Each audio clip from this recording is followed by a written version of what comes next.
In today's video, announced that they are making a brand new sequel in the franchise, and they are also putting together an anime adaptation. But not only that, but in their announcement, they made it clear that they are essentially going to war with DEI, stating explicitly in their announcement. Sometimes DEI is needed for certain shit because, you know, if DEI wasn't around, we would still have minors fighting. If this makes sense. As in minors fighting, I mean like people will still be gooning to minors. This is your Admiral, the chronically charismatic Dr. Disaster, and there has been a tendency in recent years for gaming journalists to ignore certain games and not review them if the game doesn't align with their personal views and if they think they can get by with it. They basically pretend that those games don't exist. Hey, I'm right here. Not listening.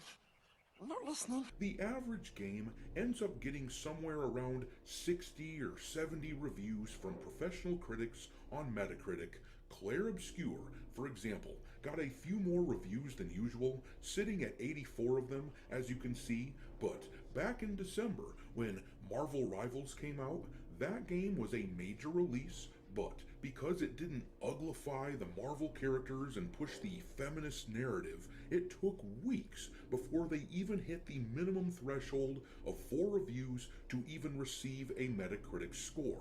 Even now, they only have 23 reviews. Meanwhile, Lollipop Chainsaw Repop came out last fall, and to this day, that game only has 8 reviews, and we all know why that is. Because I hate you! This was a scandal, and people specifically called out IGN for not reviewing the game. Some people tried to discredit this calling out of IGN, citing the fact that, as you can see here, IGN mentioned the game was launching a bit early, and in this same article, they reminded people that they gave the original a 5 out of 10 score, which is categorically not reviewing the new version of the game, though some people tried to claim this counts. But they simply didn't want to bring attention to a game that contradicts their feminist worldview where women have to all look like bulldogs, and this was a story that they wanted to go away. Come on, flush, you bastard. But the story did not go away, and in fact, it looks like all they've managed to do is piss off these developers that made the game. These guys that made Lollipop Chainsaw Repop, they just announced that they are making a brand new sequel in the franchise, and they are also putting together an anime adaptation. But not only that, but in their announcement, they made it clear that they are essentially going to war with DEI, stating explicitly in their announcement that they will not be allowing that DEI philosophy to restrict their game. It seems like pushing this progressive shit has made enemies out of more than just gamers. Lollipop Chainsaw Repop and their makers, they are over that shit as well. Get that stinking shit out of my face.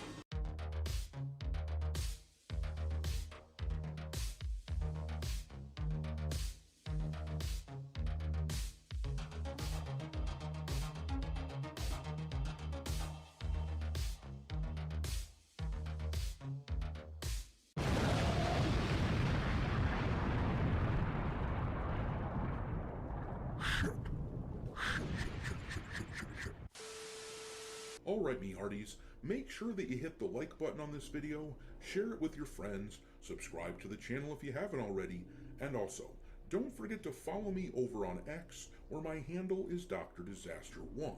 I keep a list on there of games lousy with wokeness pinned to the account at all times for your reference. I've also started uploading some content onto Rumble too, so make sure that you follow Dr. Disaster over there. But let's take a look at what the makers of Lollipop Chainsaw had to say about their upcoming game. This here is the page where the owners of this franchise made their announcement about the sequel and their development philosophy. Let's read it. It says, they are pleased to announce the launch of 2 major new projects in the Lollipop Chainsaw series, a brand new game and an anime adaptation.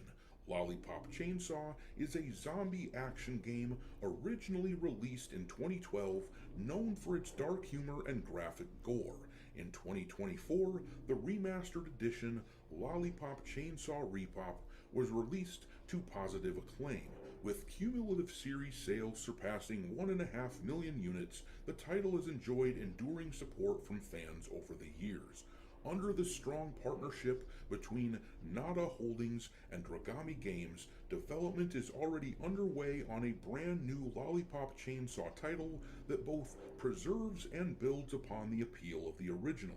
With a firm commitment to honoring the spirit of the original work, the development team includes key staff members who were involved in the previous title.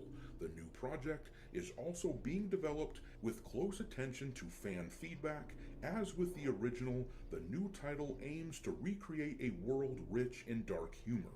The development process will prioritize staying true to the distinctive tone and spirit of the original work without imposing excessive creative restrictions in the name of DEI, diversity, equity, and inclusion. And that right there is a straightforward rebuke of the progressive shit-lib mentality that has run roughshod over the industry for the past decade or so. Do not expect Juliet Starling to be race swapped, or to transition into a man, or to put on 70 pounds in order to avoid upsetting the gluttonous, hedonistic feminists out there. Clearly, this is a game that is comfortable simply being itself, and you can't blame them for ignoring these hive-mind cockroaches in the gaming industry who obviously do not want them to succeed. After all, doing things that these game journalists approve of is not exactly a pathway to success these days. Look at Dragon Age the Veilguard. We covered how recently that game was given the Game of the Year award at the Gaming Awards, where they celebrate LGBT stuff in games. But all of the praise and accolades that Dragon Age the Veilguard got didn't exactly cause it to do well in sales, despite being the sequel in a massive franchise which should have sold many millions of copies. Dragon Age the Veilguard sold like crap because people reject gender ideological nonsense that the game was clearly trying to push onto us.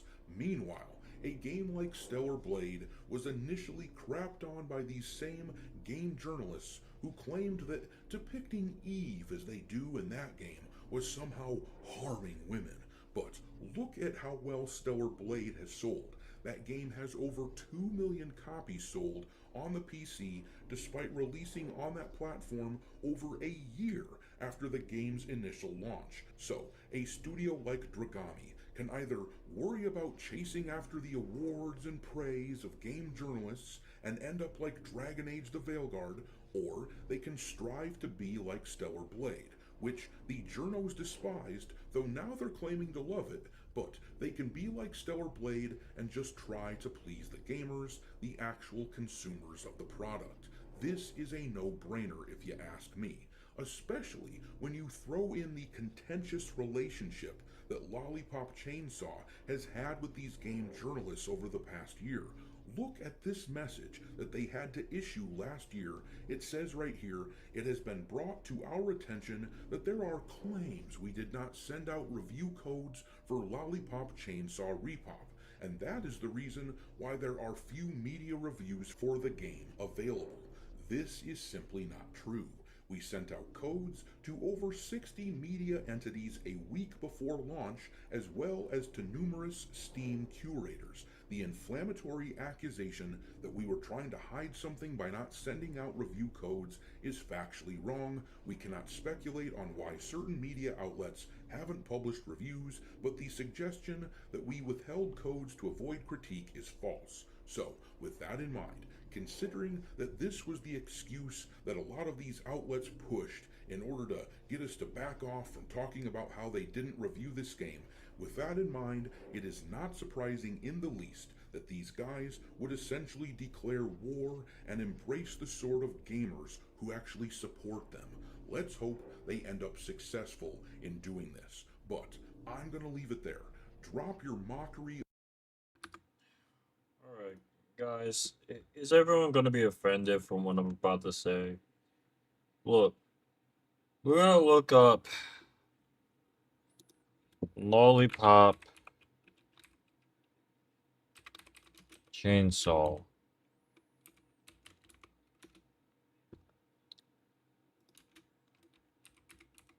And I'm gonna show you something.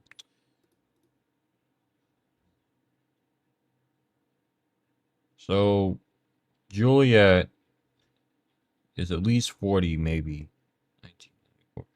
We can look up how old you were, like 40, but why hide the date? Why hide the age? So that's how I know something's not up. But I guess. Look. Yeah, 18-year-old student. There we go. So, here's this. If she's not actually at least in her 20s, you guys can forget about it. Like 26, 27, 28.